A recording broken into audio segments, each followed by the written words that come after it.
Roddy Piper when he makes all these comments about all these individuals. You know, you've got Tommy Rich. He's mad at everybody, and he's still making allegations and statements. Wrestling number 2, Brad Armstrong and his father out here very, very happy that they're still the champions. They haven't met any competition yet. They've defended their belts. But wait till they meet some stiff competition. And you got all these people, this Garvin youngster coming in, and bad Leroy Brown, and Big Reddy rolls in. This looks like an overweight Santa Claus. All these fellas, you know, you can talk a tough game, but the mark of a champion, the mark of a real man, is to quit yakking sometimes, go in that ring, and say what you're going to do, and do it. Walk out 1, 2, 3 with your hand raised. And if you lose, if you're unfortunate to lose, don't come by and cry baby to this man or cry baby to a promoter. Take your defeat, pick yourself up, and move forward. Don't have a defeatist attitude. Have a positive attitude. Thank you so very much. All right, we've got an Australian tag team match coming up now. The Superstar and the Super Destroyer going up against a combination of Tony Valentino and Ken Hall. 1 fall, 10-minute time limit, the two of them trying to make up their minds. Now, in Hall and Valentino, you have an interesting combination here. Valentino tall and powerful. Hall, the smaller of the two, but very swift, very agile.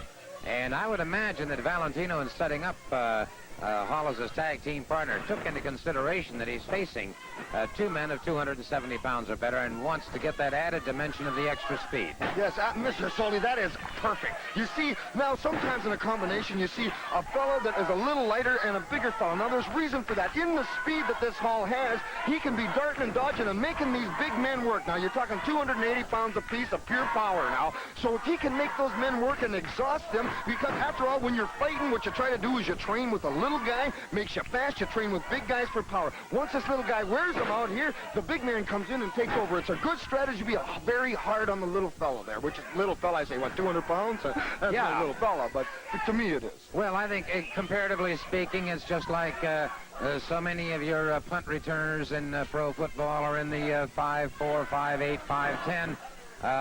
They are, by comparison to a 230-pound linebacker or something, they are little.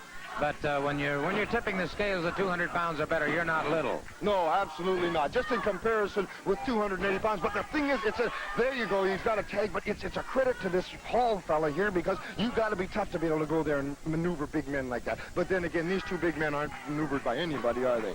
Their principal source of motivation, one has to believe, would be pride and money.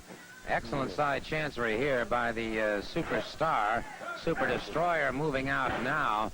And, of course, there's been a lot of confusion about the Superstar and Super Destroyer as to whether or not they were one and the same. It's obvious they were not. No, they weren't. It's obvious that all those people were wrong. When we tell you that they're not the same, they're not the same. Now, but what they are is they are the same, because they're two men almost with identical bodies, with identical strategies, and that's what makes them dynamite combination. They apply the same type of holds, wearing down. They're not the leg wrestler, one a leg wrestler, one an upper body wrestler. They've got it all covered, and that's why they know each other perfect. They're fantastic, I think.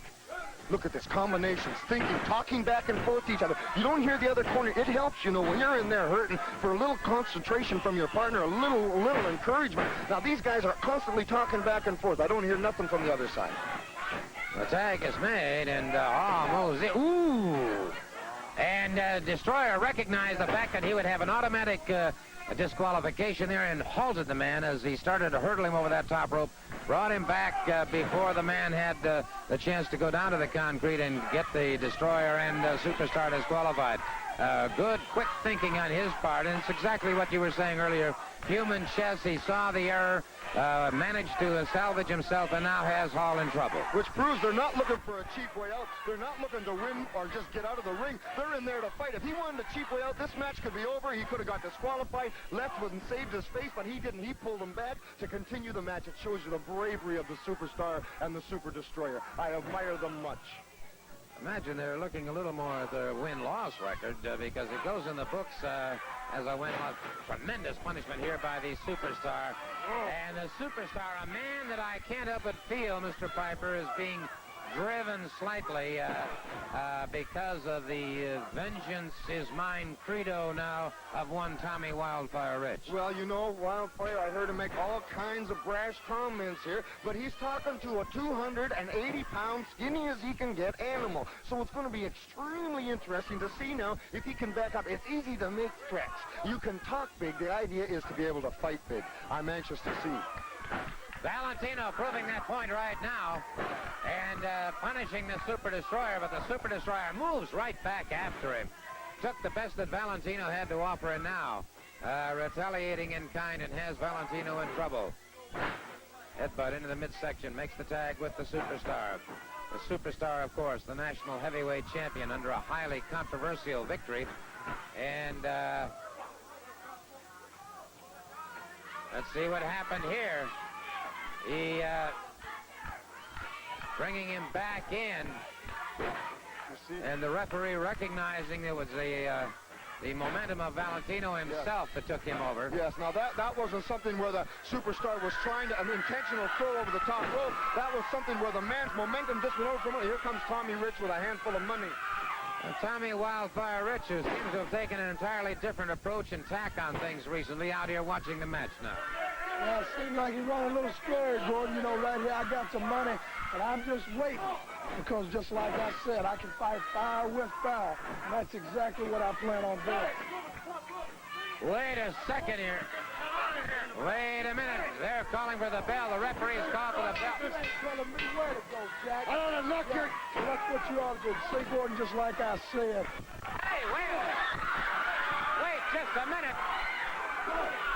Wait a minute. The Superstar and Tommy Wildfire Rich. And they've broken it up now. The Super Destroyer has both Ken Hall and now Tommy Wildfire Rich catches him. A beautiful flying drop kick. It is Tommy Wildfire Rich after the Super Destroyer and the Superstar. And he's got the Superstar down and Wildfire Rich exploding on him. And it is Wildfire who's taken law and order into his own hands now. Tommy Wildfire Rich sitting in attackman. Wait a second. They're beginning to, and there comes Bad Leroy Brown. Bad Leroy Brown out there. And we've got complete chaos and bedlam here as Tommy Wildfire. We've got to put a stop to this. We've got to put a stop to this situation. These men absolutely gone berserk now. The pressure. What we're concerned about right now is Tommy Rich. You know, Tommy Rich, you're not the only guy that wants this match. You don't come around and flash money up in front of me and say, I'm going to be out of professional wrestling, and so is he. No. Tommy Rich, give me that microphone. Tommy Rich, I want you to pay attention, and I want you to listen clearly. I don't care who you got. Bad Leroy Brown, anybody. You show up in the Omni. I don't care if it's in a tornado. I don't care if it's a hurricane. I don't care if it's a driving snowstorm. We'll fight in any kind of weather, any place. And Tommy, this began a long, long time ago. Think back.